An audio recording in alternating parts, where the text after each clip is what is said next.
guys. Welcome to My Steps to Sobriety, my show on YouTube channel and as a podcast. And I'm your host, Stefan Neff. Today, I've got the absolute pleasure to talk to someone who has had a tremendous journey. Her journey led her from riches to rags to riches, so to speak. And it is a very exciting journey, keeping in mind that most of us are financially illiterate. And when we are in our cycle of getting pissed, getting hungover, being in a coma somewhere, and then return, we are not really paying too much attention to our finances.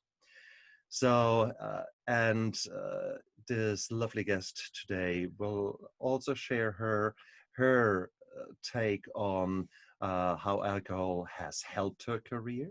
There's no doubt in many financial institutions, there's a strong culture of bonding with alcohol, but equally when times were not so good.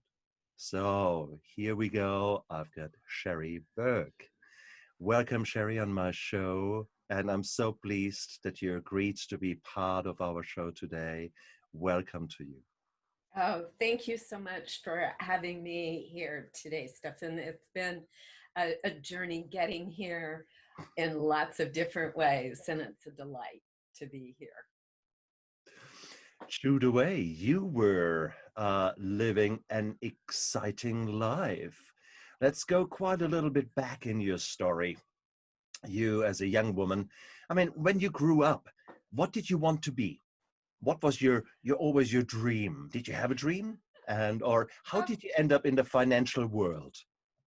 Well, it's quite funny because I don't think I dreamed of being an accountant, which is when I came out of college, what I was trained to be. When I was younger, I would dream a lot because it was an escape from the environment I grew up in. It was, I grew up in a dysfunctional family, and my dad was a rageaholic, and my mother was a prescription drug addict. Yeah. And so it was always, I'd read to escape, and then I'd escape into my imagination. That was long before I discovered alcohol and a few other little,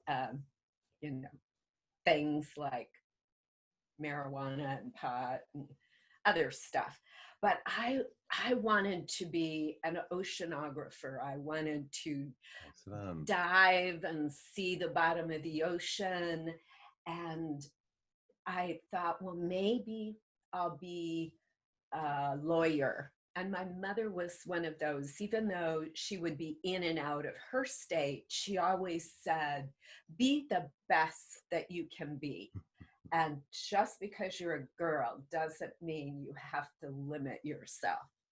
And I really took that on. And then in high school, I had the opportunity to be in an organization here in the States called Junior Achievement, where you form small companies. And for some reason, I got stuck at the time, I thought, as the treasurer. And I was like, oh no. Others were doing the exciting things like being the president and the head of operations. But I discovered at that time, I liked numbers. They made sense to me. But that isn't the case, I've discovered, for a lot of people. So true. Just out of interest, do you know what happened to the president of your little venture? No, that's a great question. But no, I don't. I really don't. Something would be interesting to yes, see. It would be. I'll have to see if I can remember his name and look him up. I'm sure he's someplace on Google for sure. So here you were playing around with numbers, and suddenly the numbers made sense to you. And suddenly, in your young mind, a career was developing. So you went into the training. What does it take to become an accountant in the US? Well, I am actually a certified public accountant. I'm currently, I think it's called inactive, which Right. there's a lot of stuff, and I won't go into that. But to become a CPA here in the state of California, you have to go through college and get at least a bachelor's. It might be a Right. master's now. And that means a lot of different coursework, primarily the later years was focused on accounting and finance and economics. And there was, the liberal arts part at the beginning. And then you spend 2 years in kind of an internship. They do pay you for that. Oh, With the, excellent. yes, There's it at was least really something nice, and the there. money was good. And they teach you the ways of being a CPA. Yeah. So I had all of this great training, and I eventually did get my master's later in night school as I was working for Yeah. someone else. Yeah. But here I was, just this, young woman entering the world of finance. And at that point, it was very much a male dominated world. And I was terrified. It was one of those things that, oh no. And I had started to discover the relief that I would get from a drink or two. And that I came out of being this shy introvert, and I could at least act as if I was this confident, knowledgeable accountant. Oh, I recognize myself so much in your words. Unbelievable. And it's amazing. So many other people I have talked with, have those same kind of situations, that when they discovered alcohol and other kinds of recreational drugs, that they had a sense of ease and comfort that they didn't have at any other time.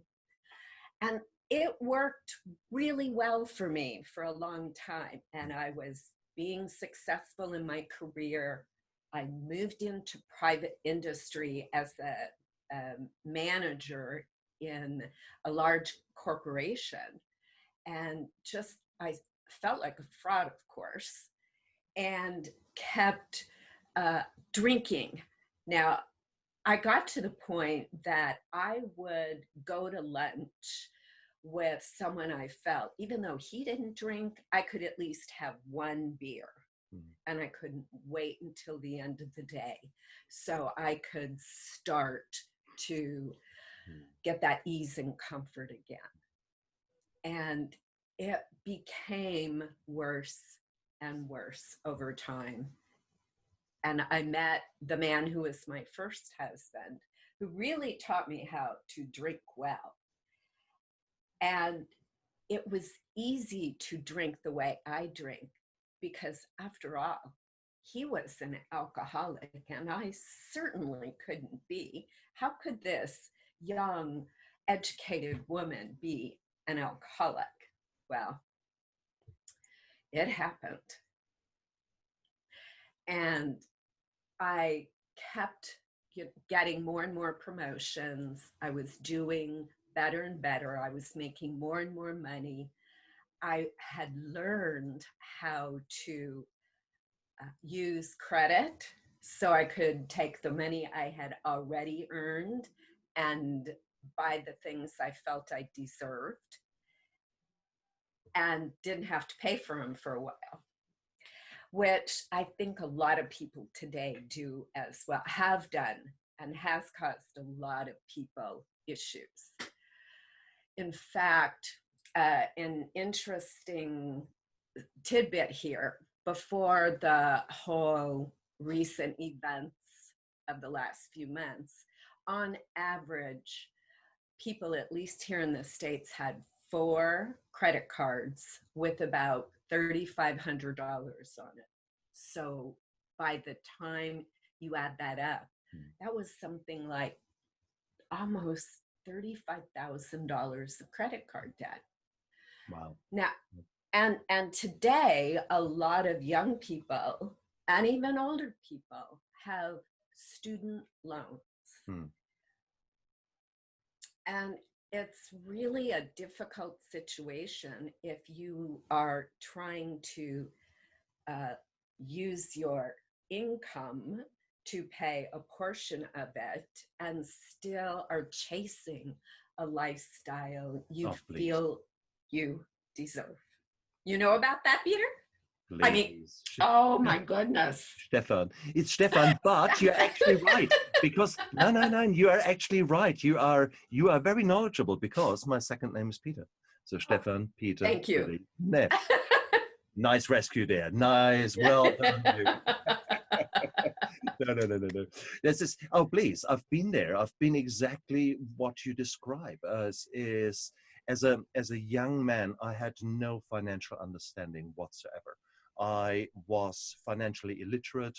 I was far more interested in drinking and in having a good time than actually paying bills or doing anything that I now expect a man to be doing. I was a real boy, but that boy didn't grow up until I was, early 40s, and that is actually quite a sad statement to make. It is. I understand very much what you have just said, and too many people out there are still doing that.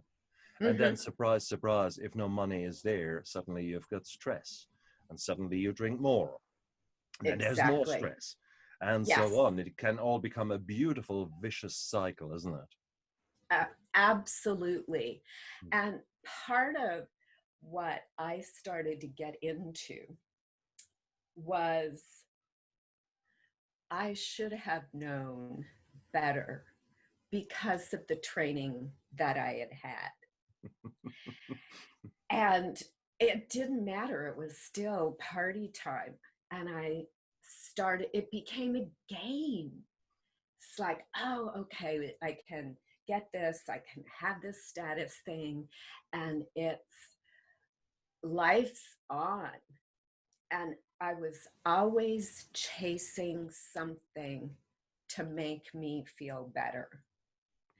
And it was stuff, it was drugs and alcohol, and it was like trying to fill a hole that had no bottom to it.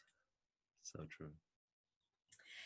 And finally, one day, it just became, gradually I began to realize that all of the stuff I had, the great job, the car, the house, the husband, all of it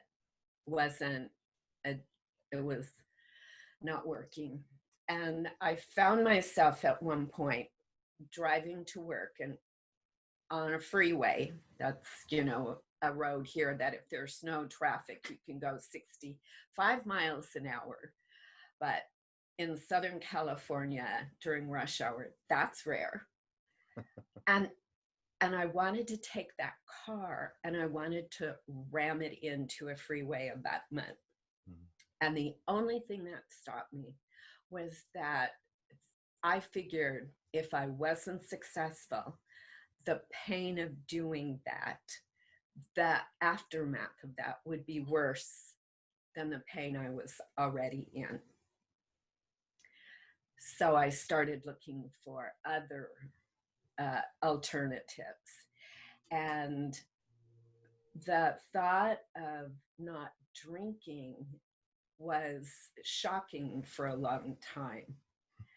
And let me stop you there, because I would like to go back a little bit, because you have fast forwarded through a long period. I get the feeling, because you started becoming a CPA, what was that, early 20s? You would have finished your training? I did. Career ladder with promotions. When would you say was the most successful time you had as a CPA? When were sort of the biggest deals? When were you happiest in that phase of your life? And this might be Well, two pinnacles that I'm talking about here. well, it's rather ironic. I left being a formal CPA and went into private industry Yeah. in a company. And it was actually just slightly after I stopped drinking, after I'd gotten sober. I had been promoted to vice president of finance of a division of the company I was working for. And as a member of the management team, the executive team, I was engaged in strategy, and I was engaged with the other senior members, people I had been afraid of before. And I still had that fraud sense. But at that point, I had started to develop tools that I could rely upon to allow me to be comfortable in that. But it was really after I got sober. I was what is you sometimes hear called a high bottom drunk. I didn't lose anything except my self-respect. So a high functioning alcoholic is another word for that. Mm-hmm. Yes, I've written in my book about that. And it's just, I classify myself in the same way, although I would actually call it more an oxymoron. I wouldn't call my being functioning. It was what it was. Yes, I held down a job. Yes, I brought in money, but no, I don't think I was functioning very well. It was certainly for me one of those that I managed to find a way to kind of mix the alcohol and the drugs and show up and do. I was doing good work. I was just afraid that someone was going to find out that I was a fraud or something. And it kept driving me to do more of that thing. And then it quit working. I just couldn't do it anymore. My Well, it's a work mixture between, performance was, I'm it's the sorry. no, it's a mixture between uppers and downers, and you want to be Mhm. bouncing in front of your peers. You want to show that you're an action woman and go out there, a go-getter. And then afterwards, at some stage, you need to come down. So again, and whilst you're still on your half alcoholic, half caffeine, half adrenaline high, you of course look for the Mariana, look for the sleeping tablet, look for whatever else gives you that gives you the calming down later. Mhm. So Yeah.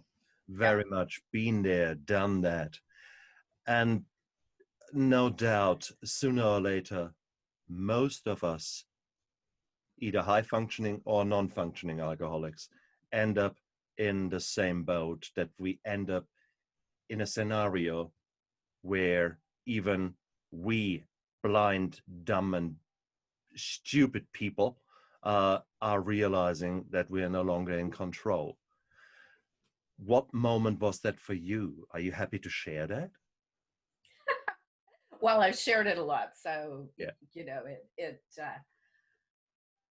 It was probably a New Year's Eve day when I sort of came out of a blackout, coming out of someplace I realized I shouldn't have been.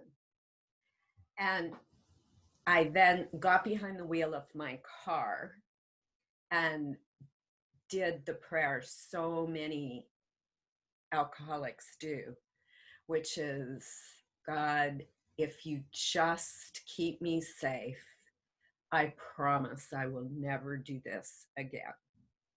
And I did get home. I didn't get pulled over. It was early in the day on New Year's Eve. So the partiers, the so-called amateurs, weren't out yet.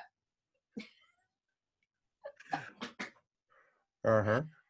And it was when I got home, and I got home safely, and I passed out and came to for New Year's Eve, that I realized I was done. That was it. I could not do that anymore.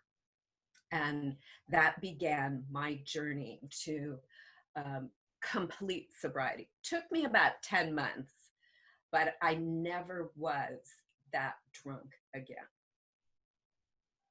And Did you break up with all of your old friends, i.e., the marijuana, the alcohol, the tablets, or were there friends that easier left your inner circle?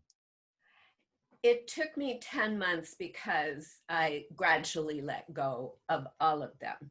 And over time, also the people I used to party with. So true, so true. Yeah. And why is that? Because we alcoholics, we don't want to be reminded that we are maybe a little bit drinking too much.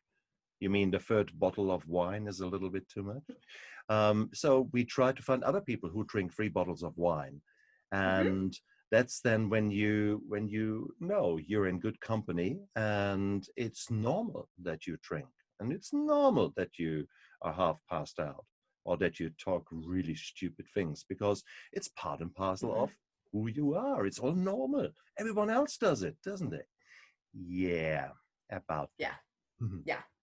Yeah. And it took time, and it took finding other people who had given up alcohol and all the other friends, and to learn new coping skills and new tools.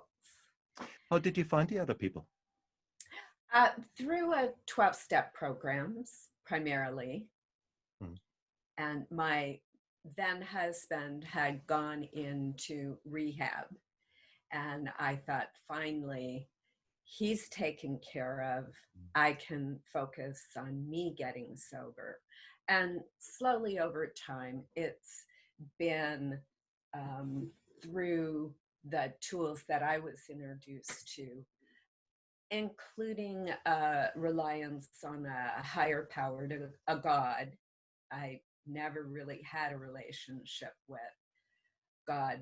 I believed that there was something, a universal power or something, but I had early on become disenchanted with organized religion and left all of that behind. And it's really hard when what I know today is that's where I lean for almost the support of any situation, is my higher power.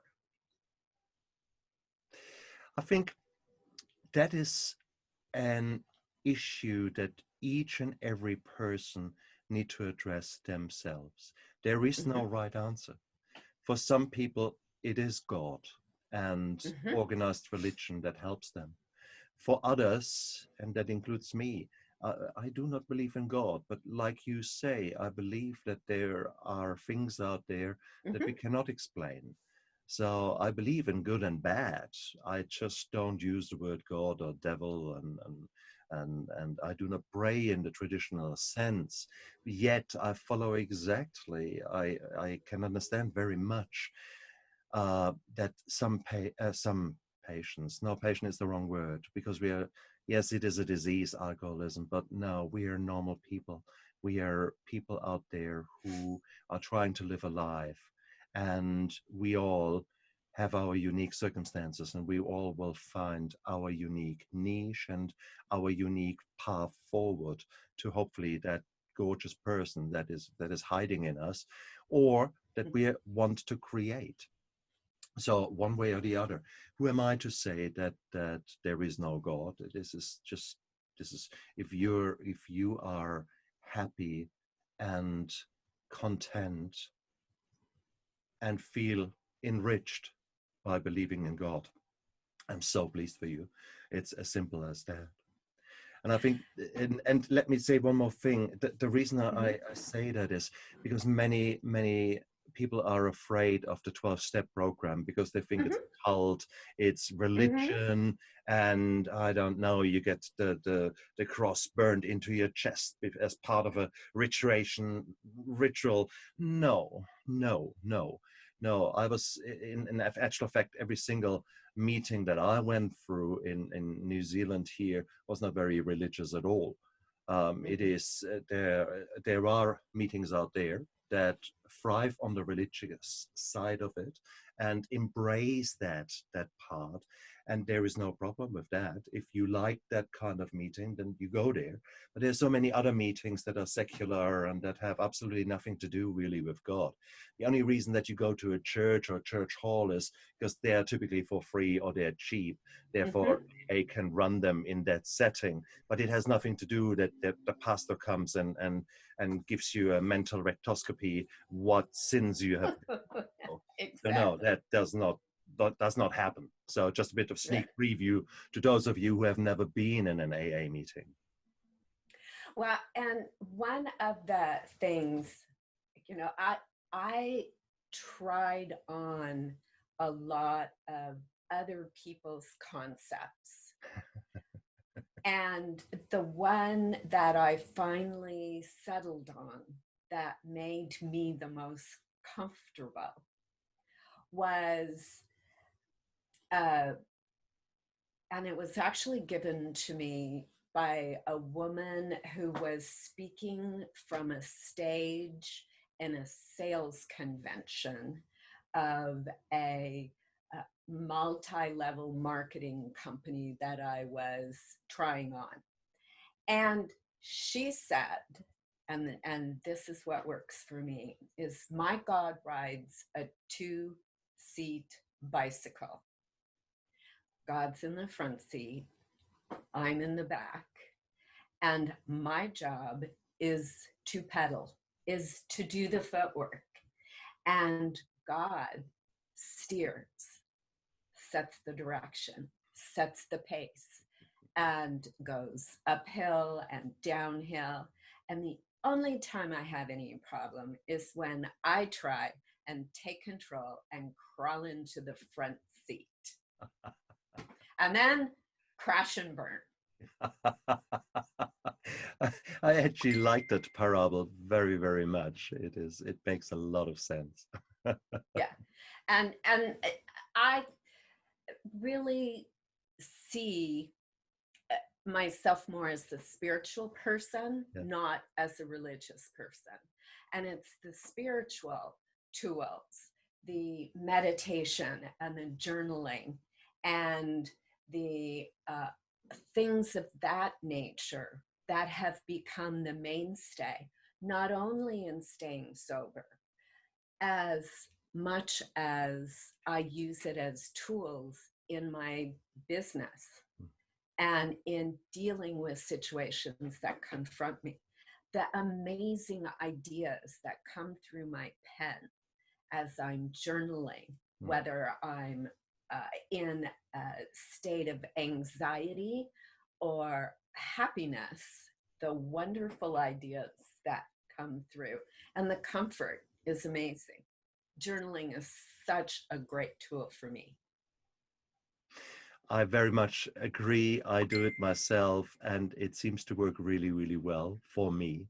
It keeps me straight. It keeps me just the way I want that. So no, it's wonderful. So, and it is as much a combination of to-do lists as well as achievement lists, because we are Mhm. so bad in acknowledging all the good stuff that we are Yes. doing. We're focusing on all the bad, and it's Mhm. such a beautiful thing when I look at a long list of those things that I actually have created and have happily scratched out on my to-do list. And I think, wow, this was a good day. And little things that add up, and they're all heading towards this beautiful new direction, that the vision that I see where I want to be. And it is such a powerful thing, journaling. Absolutely. So, oh, well done. See, we're great minds alike here. I love it. Absolutely. And you brought up one point there when you were talking about the acknowledgments. One of the things that really turned the tide for me in a lot of situations, from the early sobriety, when it was kind of like, oh, I'm never going to have any fun anymore. I'm not going to meet anybody. I'm not going to get to do good time things. I may as well go, as the saying says, eat some worms. At least that's what they said when I was growing up. And it's gratitude, the practice of gratitude, of acknowledging the gifts and the blessings that I've received in my life. Gratitude is actually a practice that every single major religion, irrespective of your belief, has as a primary pillar of that Mm. faith. And without gratitude, I don't think I would have the joy and the happiness I have today, nor gone through some of the really tough times that happened in sobriety. And life goes on, drinking or no drinking. What a perfect way of saying it. It is so true. The gratitude. I did recently. I did a gratitude challenge on my YouTube channel. I'm not sure how many people took me up, but I asked them to do 1 minute of gratitude in the morning and 1 minute of gratitude in the evening. So 2 minutes out of whatever it is, 1880 minutes in a day. And I made it very much a point for myself that I spoke out loud to myself in the morning about what I'm happy and grateful for. And even now, whilst I'm saying, the smile creeps on my face because that was exactly what happened every morning. So I'm happy and grateful. And the moment I said that, already the smile was there, and it was honest and heartfelt and gorgeous. And whatever then came out, whatever I was grateful for on that in that minute, really set my day. And it was like realigning your compass for Mhm. the day ahead, and the same in the evening.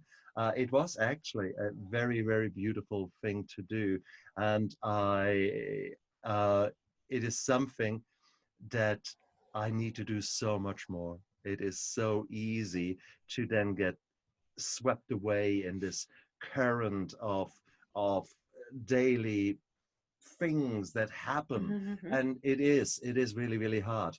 And that's where the spirituality comes in. God Mhm. or no God, you need to make that time. You need to make the time for the breathing exercises, for the meditation. And for those of you who have never done it, meditation is simply pressing the reset button on your brain Mhm. and just saying, stop for a moment. Let's just focus on right here, right now. Yes, yesterday was not such a good day, and tomorrow, oh my God, yeah, it could be a lot of shit, but that's neither of them is important. Right now, what's happening right now? And let's actually calm that down, control what you can. And that's really what meditation is, what the many spiritual concepts try to teach you and bring close to you. And it's such an important step. So meditation, do you do that regular? And gratitude, do Mhm. you do that regular? Yes, I have actually what I call a daily ritual, and I'm pretty regular with it, maybe 6 out of 7 days, where I will spend a few minutes in the morning just getting quiet and doing some deep breathing, sitting in my favorite chair in the bedroom, closing my eyes, and just breathing and allowing my brain most times to just get quiet. And then when I finish that, I'll sit down and pick up my journal, which is there next to my chair, and I'll write my gratitude list. Nice. And so I've been doing this for, I don't know, 15, 20, no, it's probably 25 years now. Wow. Yeah. And it has totally transformed my life. I've got a bookshelf that is full of little red books that I use. You're quite right. Yes. It is. It's a beautiful thing to do. And Yeah. that's where we grow so much. If you give ourselves the chance to just stop for a moment and think and feel and explore what our body and our mind needs right now, rather than rolling with the punches and running from one brush fire to the next, Mhm. and being there for everyone else and forgetting really to look after ourselves, which is so common out there and which leads to so many problems. Mm. Oh no, wonderful, wonderful. Wow. What a journey. What a journey. So Mhm. you left the corporate world at one stage. When was I that? When did you leave? Well, I had been invited to leave at one point because the economy had turned down, not because of any actions on my own. And I started a business, a financial consulting business for a while. I was an entrepreneur, and it was quite an experience. And after about 18 months, when I wasn't able to reproduce that salary I had, and I was struggling, I finally was able to find another job and decided that I'll go back to the corporate world. And I stayed there for about another 17 or 18 years. And I left maybe 6 or 7 years ago. So it's kind of been a journey along the way, a little bit of entrepreneurship in the middle, sandwiching the corporate career, and then now that's what I'm doing as well, working with others to support them in reinventing not only their lives, but their finances Hmm. and their businesses. And So, that makes people like you and me so valuable because we actually have been there. The knowledge that we have got doesn't just come from a book, because mhm, we have been there, we've crashed and burned, and we have used the techniques that worked to redefine us, to make us who we are now. And mhm. that is a very precious and tremendous journey for many of us. And that's the reason that I'm so humbled to have guests like you on this show, because we can learn from each other so much. I don't think that I have ever learned as much as now doing these interviews, because I've got access to some tremendous people, and Mhm. it's humbling and it's beautiful. So no, well done, you, well done. So if people were to come to you, and well, how do people come to you? How do they find you? People find me, I do a lot of networking, and people find me in one-to-one contact. And I also have a website, which is the Reinvention Playbook, again, keeping.com.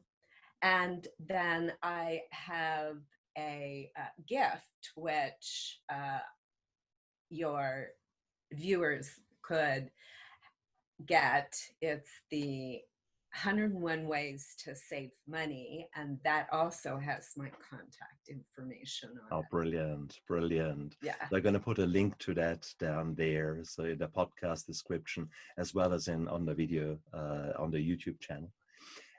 So that's wonderful. Thank you for that link.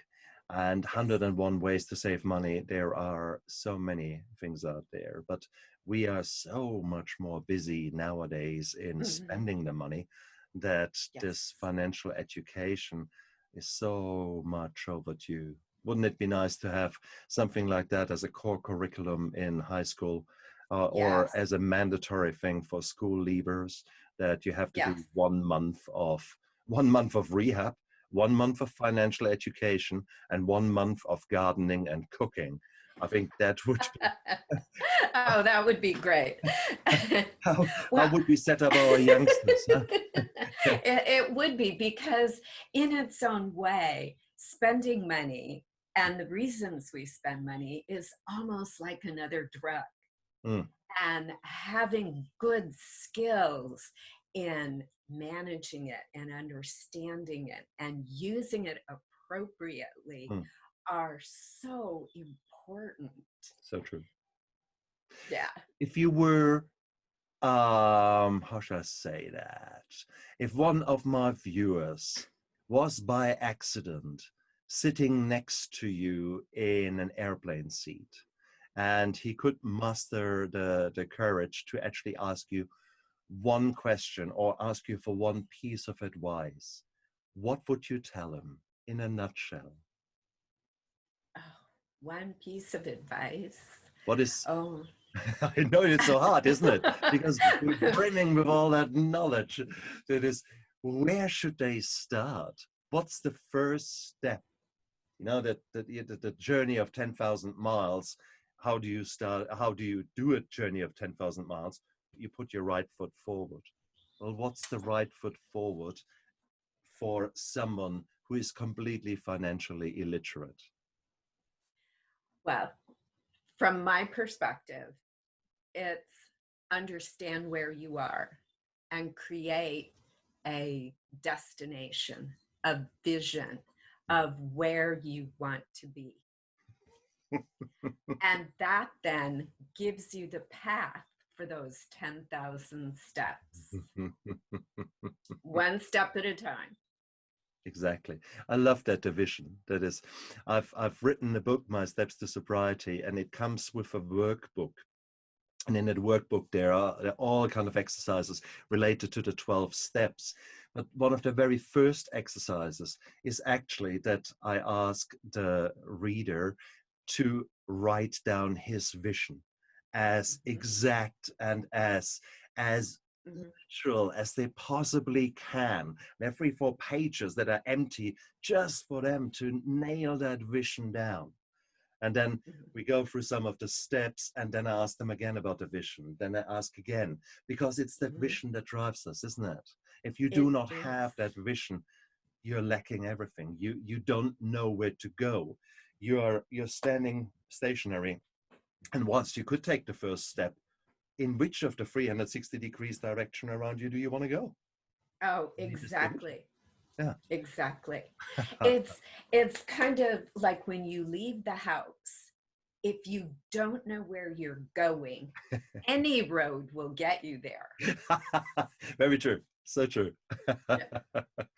And then, okay, now they have got a vision. And whatever that vision may be, what would be the next step? Oh, the next step starts with, where are you? And everyone starts in a different place. And it could be they don't have any education about using credit. They don't know how to put their list of bills together. So we start there. Where are you?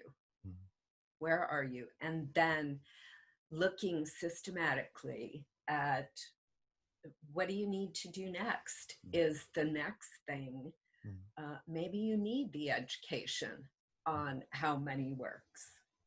Maybe you need to put those credit cards aside. It really starts with, where are you? And with that comes a lot of potential fear. And it's dealing with that. I think the fear is there before you do it. I think when you do it, then you really have the mental rectoscopy. Then you really put a spotlight on your expenses, and you might be surprised how many takeaways you have got on your credit card. Or you think, no, me, I don't drink much. And then you see liquor store, and you think, hang on. and etc. So it is actually very much holding a mirror in front of your face and Mm-hmm. truly looking at things. We did Yes. that recently again as a family, and it was quite astounding. Even with all my financial literacy now that I've got, still I was surprised about certain expenses that just snuck through the system Mm-hmm. where I thought, whoa, we can really tidy up here. And it was what it was. But had I not done that next step, Yes. looking at where am I now, I would have not realized how much money I Mm-hmm. could save. And then the money which I then can put towards paying off the credit card with the highest interest.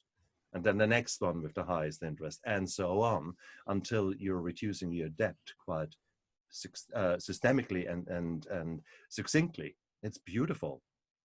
Yes. But oh, wonderful. So someone like you is so important out there. Oh, Sheri, it's oh, we need you. Can you clone yourself a bit and travel around the country? Well, I'm working on doing some of that. I'm working on going more online to Nice, be accessible. One of nice. the things that people have experienced during the pandemic has been an enhanced use of the online video conferencing, and that's really a direction. Hmm. Next best thing to cloning. No, so true, so true. I couldn't agree more. And it is so beautiful right now. I mean, it is, what is it? It's 11 o'clock here and on Saturday morning. What's your time now? It's 3 o'clock on, oh, 4 o'clock, excuse me, Friday on afternoon. Friday night. Yeah, Yeah. exactly. So it is, and we're having a good time. Yes, there is a huge time difference. Who cares? Who cares? And we have had, Exactly. exactly, and we've had actually an excellent connection with Zoom.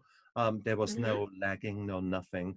So this is a good example where essentially the sheer fact that you're in the United States and I'm in New Zealand means absolutely nothing because we Mm-hmm. can cooperate, work together, infuse each other, uh, make this a little bit better world, one interview after the other, and hopefully in turn give our viewers and listeners the coping mechanisms and the ideas and the spark to change their life, to go Mm-hmm. out there and live their life to the Yes. fullest.